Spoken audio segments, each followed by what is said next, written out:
ହଁ ଆଜ୍ଞା, ଆମେ କହିବୁ ସେମାନଙ୍କର କଥା, ଯେଉଁ କଥା ଏ ରାଜ୍ୟ ସରକାର କେବେ ବି ଶୁଣିବା ପାଇଁ ଚେଷ୍ଟା କରିନାହାନ୍ତି ବା ବୁଝିପାରୁନାହାନ୍ତି। ଆମେ ଆଜି ଏମିତି କାହିଁକି କହୁଛୁ ତାହା ତ ଆପଣ ନିଶ୍ଚୟ ଜାଣିବେ, କିନ୍ତୁ ଜାଣିବା ପୂର୍ବରୁ ଏ କାହାଣୀଟି ବା ଏ କଥାଟି ନିଶ୍ଚିତ ଭାବେ ଶୁଣନ୍ତୁ। ଏ ହେଉଛି ଏକ ବାହାରେ ରହି ଦାଦନରେ କାମ କରୁଥିବା ବା କାର୍ଯ୍ୟରତ ଥିବା ଗୋଟିଏ ଓଡ଼ିଆ ପୁଅର ଅନ୍ତରର କଥା। ଆପଣମାନେ ତ ସମସ୍ତେ ଜାଣିଥିବେ, ସମସ୍ତେ ଆମେ ପରିବାରରେ ବନ୍ଧା, ଆମେ ସମସ୍ତେ ଓଡ଼ିଆ ଆଉ ଭାରି ବଢ଼ିଆ। ଏ ସିନା ଆମେ କହିଦେଉଛେ, କ'ଣ ସତରେ ପ୍ରକୃତରେ ଆମେ ଭାରି ବଢ଼ିଆ? ଯେତେବେଳେ ଗୋଟିଏ ପୁଅ ଦାଦନରେ ରହି ତା ମାଆକୁ ଫୋନରେ କଥା ହୋଇଥାଏ, ସେ ଡ୍ୟୁଟି ସାରି ଆସି ପ୍ରତ୍ୟେକ ସନ୍ଧ୍ୟାବେଳେ ତା ମାଆ ପଚାରେ, ପୁଅ କେମିତି ଅଛୁ? ଆଉ ପୁଅଟି ବହୁତ ଖୁସିରେ କହିଦିଏ, ହଁ ମା ଭଲରେ ଅଛି। କିନ୍ତୁ ସତରେ ସେ ପୁଅ କ'ଣ ଭଲରେ ଥାଏ?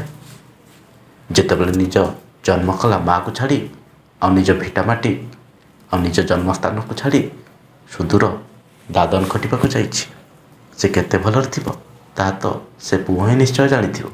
କିନ୍ତୁ ଆପଣମାନେ ଟିକେ ଭାବି ଦେଖିବେ, ସେଭଳି ପୁଅମାନଙ୍କ ପାଇଁ ଏ ଓଡ଼ିଶା ସରକାର, ଏ ରାଜ୍ୟ ସରକାର କରିଛି କ'ଣ?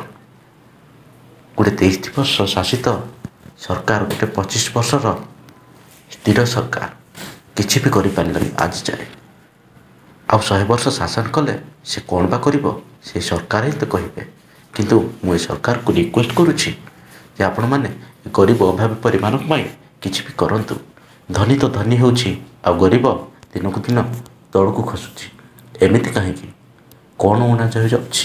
ଆପଣମାନଙ୍କର ତ ଅନେକ ଯୋଜନା ଅଛି, କିନ୍ତୁ ସେ ଯୋଜନା କେତେ ଦୂର କାର୍ଯ୍ୟରତ ତାହା ତ ଆପଣ ଜାଣିଥିବେ। ଆପଣଙ୍କର ବଡ଼ ବଡ଼ ବାବୁମାନେ କିଭଳି ଭାବେ ସେ ଯୋଜନାରେ ହରିଲୋଟ କରୁଛନ୍ତି ତାହା ତ ସମସ୍ତଙ୍କୁ ଜଣା।